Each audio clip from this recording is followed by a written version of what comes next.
Hello friends, welcome back to my channel. कैसे आप लोग? उम्मीद करते हैं कि आप सब बहुत अच्छे से होंगे। आज मैं आपके साथ शेयर कर रही हूँ कुर्ती की कटिंग। तो यहाँ पे मेरी कुर्ती जो है ये रेडी है।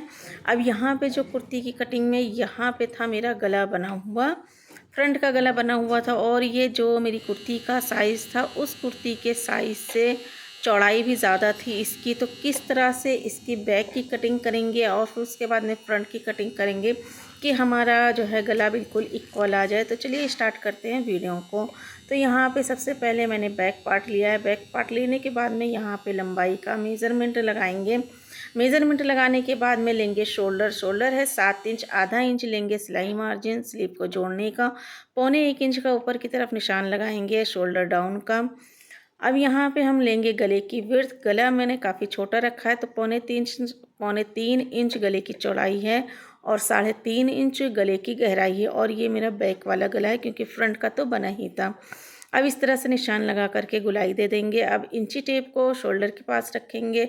रखने के बाद में 7 इंच पे लगाएंगे हम आर्म होल का निशान, 14 इंच पे कमर का निशान और 21 इंच पे लगाएंगे हिप का निशान। लगाने के बाद में इन सारे निशानों को हम सीधा कर देंगे। तो ये एक नॉर्मल साइज़ की कुर्ती है जो मैंने लूज़ तैयार की है। तो इन निशानों को सीधा करने के बाद में अब यहाँ पे लगाएंगे फुल बस्ट। वैसे तो 36 है लेकिन इसको मैंने लूज़ किया है, तो 2 इंच नॉर्मल लूज़ होता है, 4 इंच लूज़ किया है। तो 4 इंच की लूजिंग देने के बाद में स्क्रीन पे जो मेज़रमेंट दिख रहा है तो इस मेज़रमेंट के हिसाब से मैंने यहाँ पे मार्किंग कर दी है। अब मार्किंग करने के बाद में इन सारे निशानों को हम मिला देंगे। अब मिलाने के बाद में अब हम लगाएंगे आर्म होल की सीधी लाइन खींचेंगे। सीधी लाइन खींचने के बाद में यहाँ पे 1.25 इंच का तिरछा मार्किंग देंगे।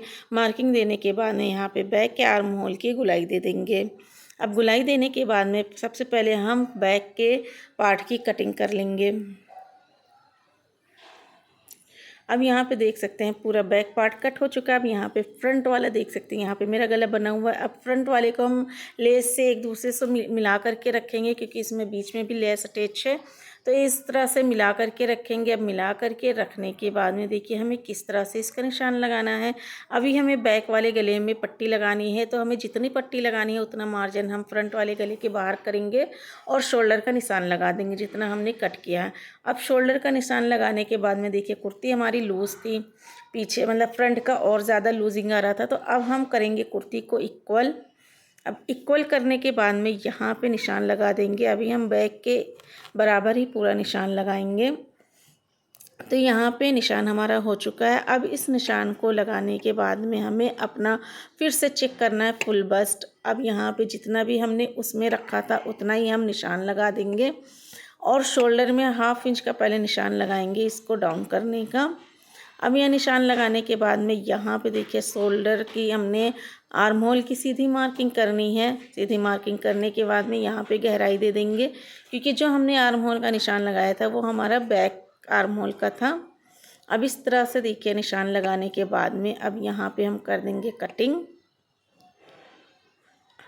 और जो हमारा एक्स्ट्रा बढ़ रहा है कपड़ा जो हमारा फ्रंट का रखने के बाद में देखिए जो फोल्डेड साइड से जो बढ़ रहा था इधर से हम इक्वल कर लेंगे। इक्वल करके मैंने कटिंग कर दी है।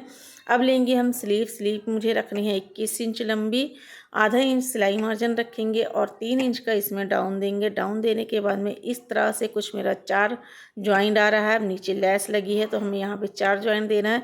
4 जॉइंट देने से ये होता है कि स्लीव का जो हमारा जॉइंट होता है वो हमारे हाथ के नीचे में आता है, साइड से हमारा नहीं दिखाई देता है। तो इस तरह से हम शेप देंगे। शेप देने के बाद में इसकी कटिंग कर देंगे और कटिंग करने के बाद में जिस तरह से नॉर्मल स्टिचिंग होती है कुर्ती की बस उसी तरह से ही स्टिच कर लेना है। बस हमें गले का ही ध्यान रखना था। मिलते हैं नेक्स्ट वीडियो में। Bye bye, thank you.